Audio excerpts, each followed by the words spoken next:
Alright, cutie. We're gonna read chapter 8. This one's gonna be longer, which means it'll take longer to upload, and I'm going to bed late tonight. Kinda womp womp, but that's okay. Here's chapter 8's picture. If you look up at the top right, that's Pikachu. There's your fun fact for the chapter 8 art. Oh, hang on, your son is crying. Alright. A son acquired is now in room. Here's a fun fact, something I noticed. The first 2 videos of this I uploaded, the thumbnails are like horizontal, but then the rest are like phone frame. And I find that interesting. But we're gonna read chapter 8. That means there's only a few chapters left, which is kind of crazy. Alright. Chapter 8. The other mother looked healthier than before. There was a little blush to her cheeks, and her hair was wriggling like lazy snakes on a warm day. Her black button eyes seemed as if they had been freshly polished. She had pushed through the mirror as if she were walking through nothing more solid than water, and had stared down at Coraline. Then she had opened the door with the little silver key. She picked Coraline up, just as Coraline's real mother had when Coraline was much younger, cradled the half-sleeping child as if she were a baby. The other mother carried Coraline into the kitchen, put her down very gently upon the countertop. Coraline struggled to wake herself up, conscious only for the moment of having been cuddled and loved, and wanting more of it, then realizing where she was and who she was with. "There, my sweet Coraline," said the other mother, I came and fetched you out of the cupboard. You need to be taught a lesson, but we temper our justice with mercy. Here, we love the sinner and we hate the sin. Now, if you will be a good child who loves her mother, be compliant and fair-spoken, you and I shall understand each other perfectly, and we shall love each other perfectly as well.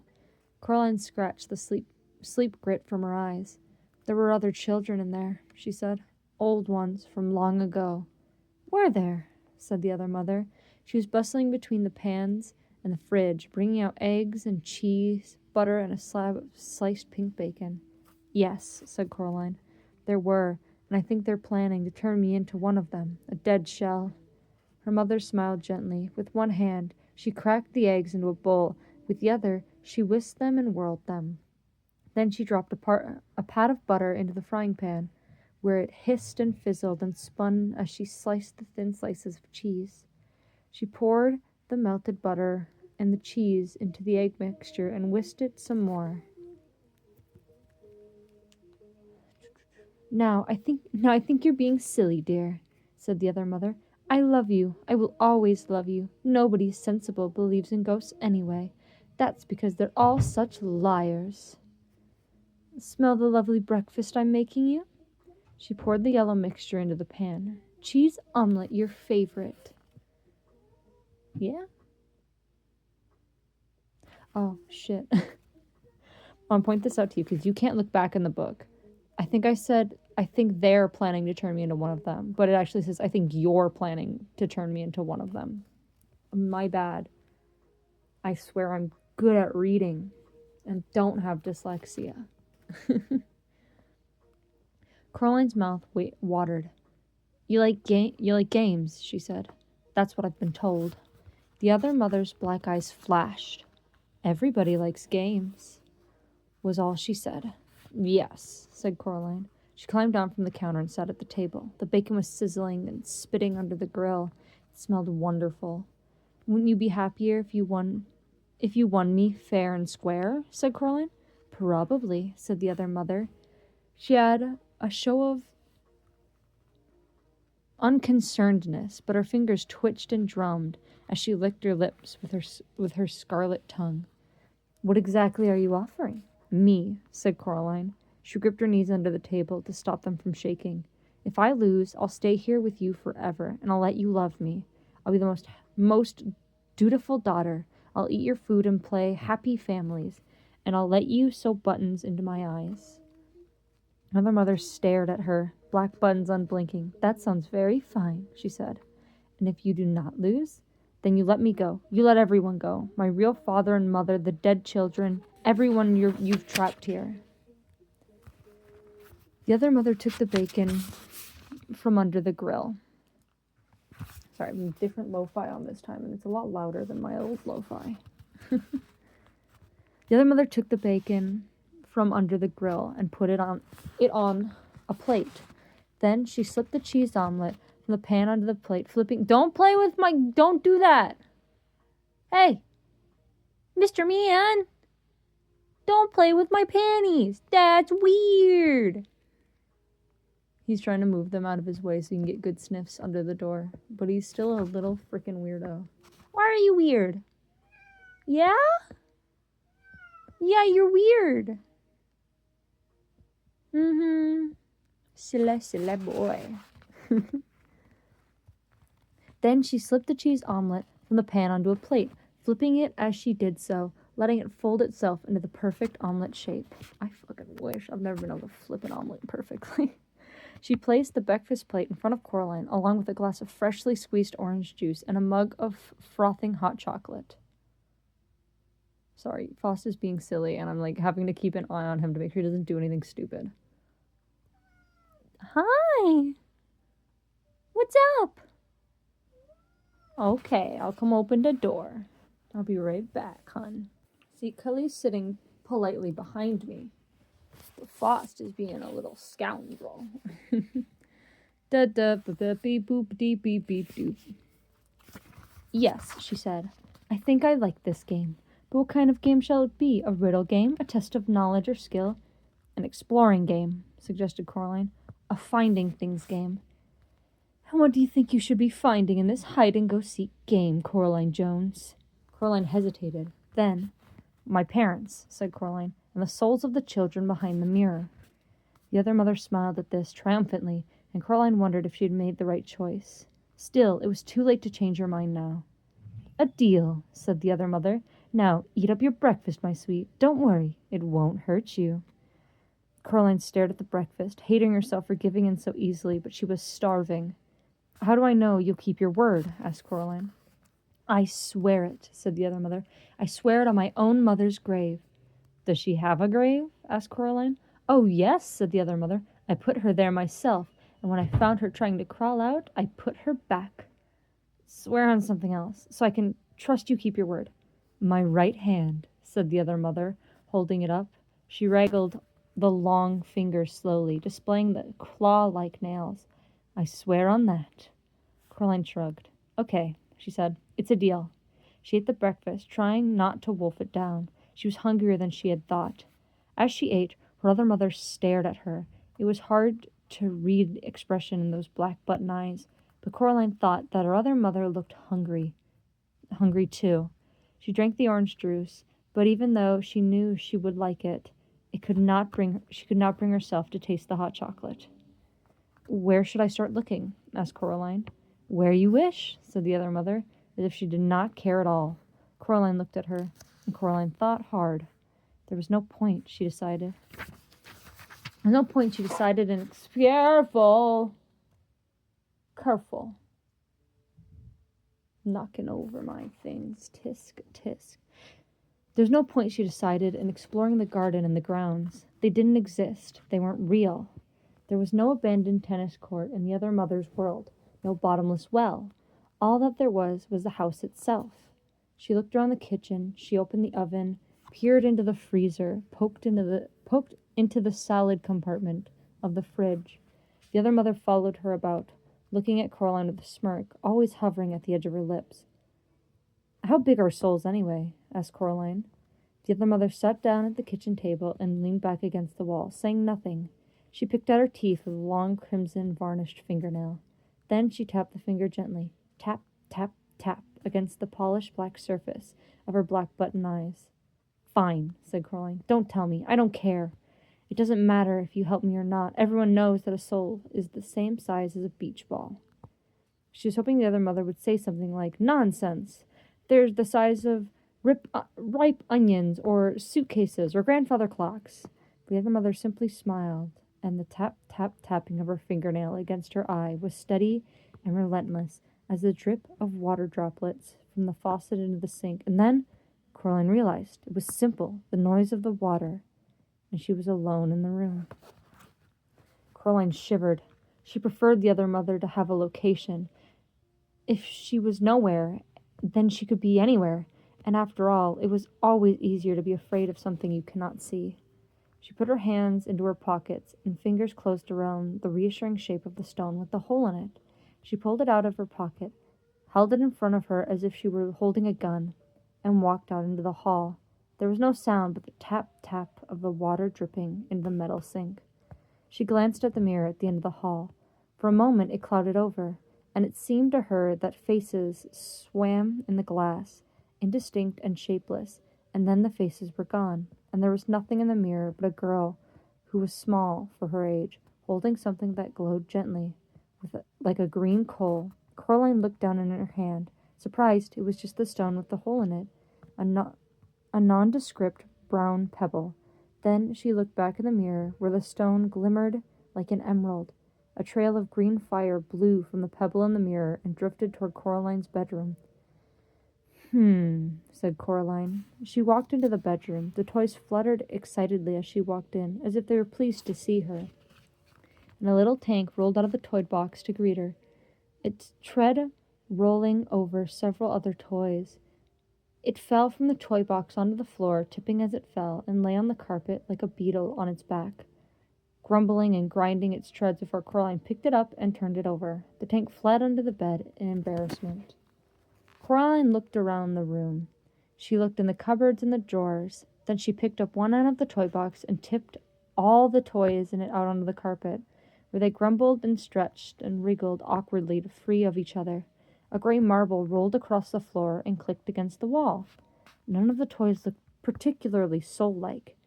She thought she had picked up and examined a silver charm bracelet from which hung tiny animal charms and chased each other around the perimeter of the bracelet, a fox never catching a rabbit, a bear never gaining a fox.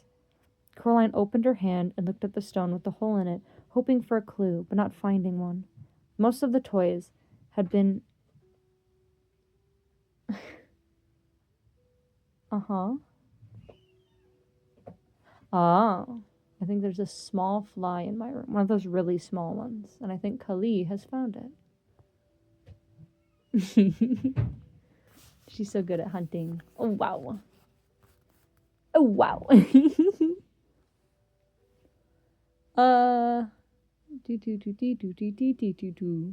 I fucking lost where I was.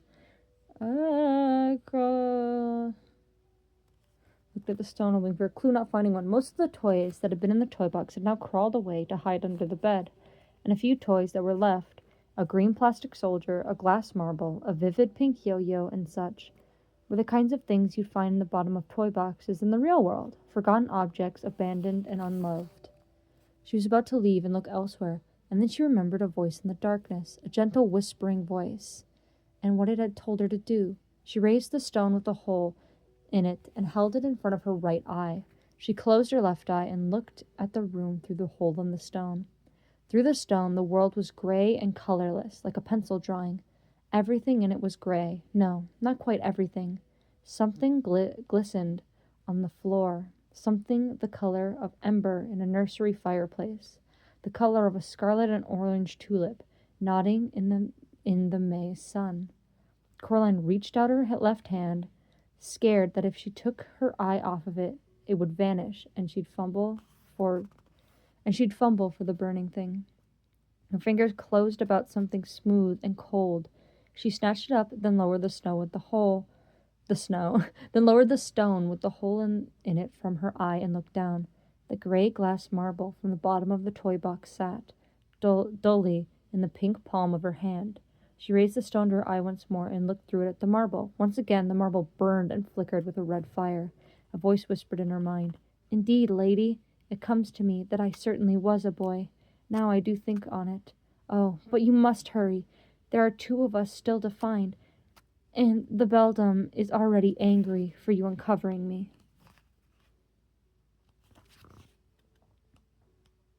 God, this chapter's long. If I'm going to do this, thought Coraline, I'm not going to do it in her clothes.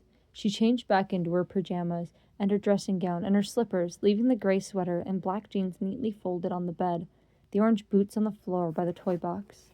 She put the marble into her dressing gown pocket and walked into the hall. Something stung her face, the hands like sand blowing on the beach on a windy day. She covered her eyes and pushed forward. The sand stings got worse, and it got harder and harder to walk, as if she were pushing into the wind on a particularly blustery day. It was a vicious wind, and a cold one. She took a step backwards, and the way she had come. "Oh, keep going! Oh, keep going!" whispered a ghost voice in her ear, "for the beldam is angry." She stepped forward in the hallway, into another gust of wind, which stung at her cheeks and face with invisible sand, sharp as needles, sharp as glass. Play fair!" shouted Coraline into the wind. There was no reply, but the wind whipped around her one more time, petulantly, and then it dropped away and was gone. And as she passed the kitchen, Coraline could hear, in the sudden silence, a drip, drip of the water from the leaking tap, perhaps the other mother's long fingernails tapping impatiently against the table. Coraline resisted the urge to look. In a couple of strides, she reached the front door and she walked outside. Coraline went down the steps and around the house until she reached the other Miss Spink and Miss Forcible's flat. The lamps around the door were flickering on and off, almost randomly now, spelling out no words that Coraline could understand. The door was closed. She was afraid it was locked, and she pushed on it with all of her strength. First it stuck, then it suddenly gave, and with a jerk, Coraline stumbled into the dark room beyond. Coraline closed one hand around the stone with the hole in it and walked forward into the blackness. She expected to find a curtained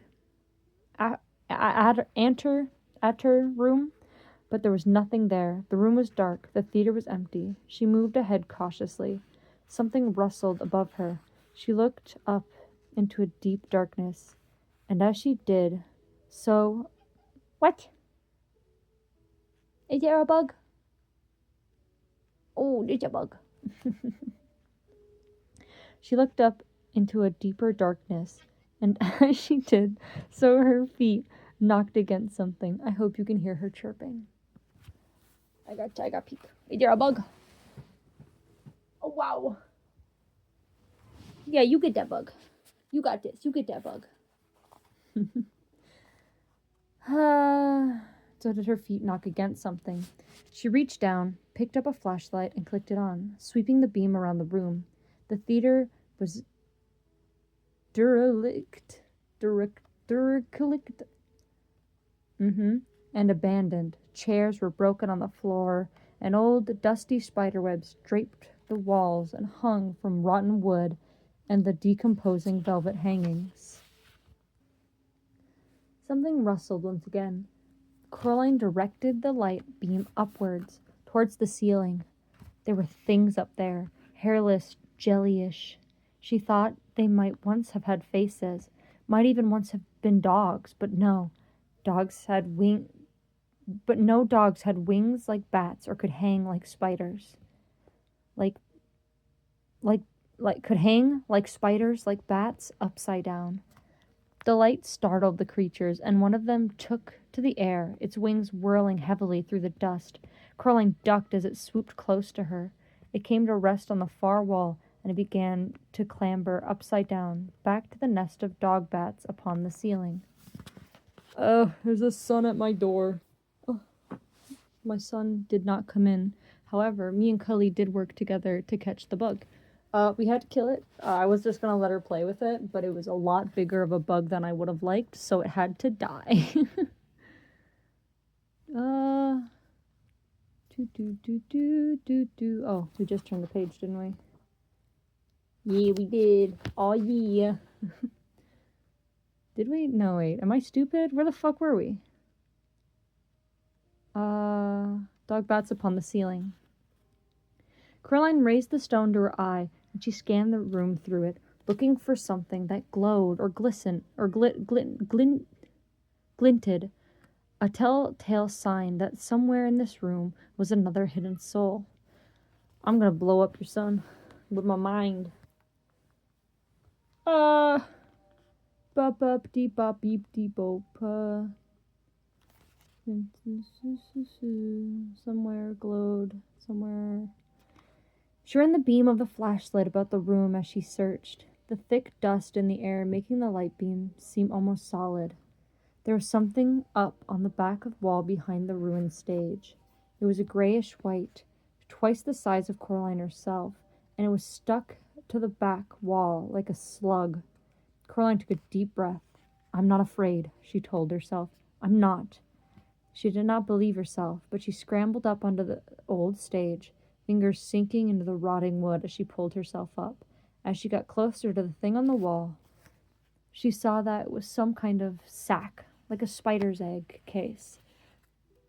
It twitched in the light beam. Inside the sack was something that looked like a person, but a person with two heads, with twice as many arms and legs as it should have. The creature in the sack seemed horribly unformed and unfinished, as if two plasticine,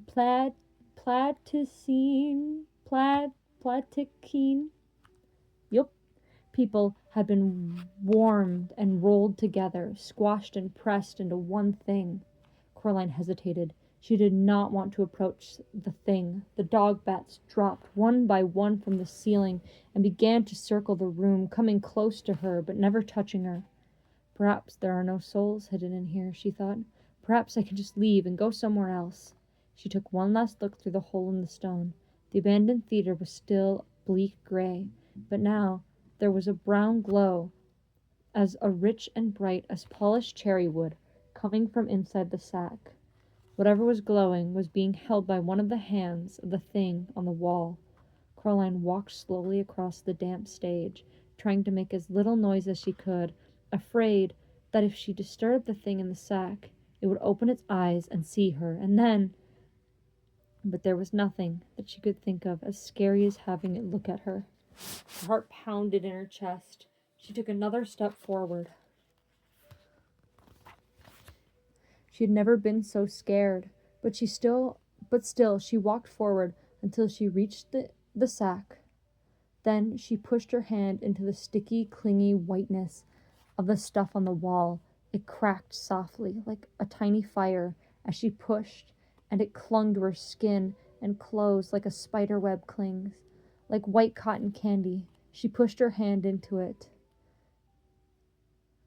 Sorry, I looked away for a split second to look at what the fuck Foss was up to, and I lost my space. Cotton candy. She pushed her hand into it, and she reached upwards until she touched a cold hand, which was, she could feel, closed around another glass marble. The creature's skin felt slippery, as if it had been covered in jelly. Coraline tugged at the marble. Careful! At first, nothing happened. It was held tight in the creature's grasp. Then, one by one, the fingers loosened their grip, and the marble slipped into her hand. She pulled her arm back through the sticky webbing, revealing that the thing's eyes had not opened. She shone the light on the face. These dang old kids. On its face, they resembled, she decided, the younger versions of Miss Spink and Miss Forcible, but twisted and squeezed together, like two lumps of wax that had melted and melded together into one ghastly thing. Without warning, one of the creature's hands made a grab for Coraline's arms. Its fingernails scraped her skin, but it was too slippery to grip, and Coraline pulled away successfully. And then the eyes opened, 4 black buttons glinting and staring down at her, and 2 voices that sounded like no voice that Coraline had ever heard began to speak to her. One of them wailed and whispered. The other one buzzed like a fat and angry blue bottle at the window pane. But the voices said as one person, "Thief! Give it back! Stop! Thief!" The air became alive with dog barks. Coraline began to back away. She realized then that terrifying Terrifying, though, the thing on the wall that had once been the other Miss Spink and Miss Forcival was attached to the wall by its web, encased in its cocoon. It could not follow her. The dog bats flapped and fluttered around her, but they did nothing to hurt Coraline. She climbed down from the stage, shone the flashlight about the other theater, looking for a way out. "Flee, miss," wailed the girl's voice in her head. "Flee now." "You two need to stop being silly. I'm almost done with the chapter, and you're being silly." They got zoomies. Doop, doop, doop, doop. "You two need to stop messing around. Flee now. You have two of us. Flee this place while your blood still flows." Coraline dropped the marble into her pocket beside the other. "Are you done?" "Stop being silly. Stop being silly." Coraline dropped the marble into her pocket. "Stop. Oh, are you so... Oh, no. Come here. Oh, there you go." Dude, I have like a sentence left, and these cats are prolonging the inevitable. Coraline dropped the marble into her pocket beside the other. She spotted the door, ran to it, and pulled on it until it opened. Whoa. And that's the end of chapter 8.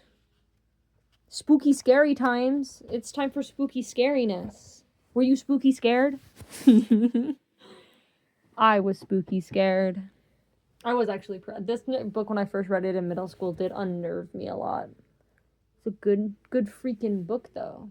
I don't know if I ever showed you, in case I didn't, in case I never showed you the cover. This is the cover, and it's cool because it has like glistening on it that you can see like a rat and like hands reaching for her and trying to sew her.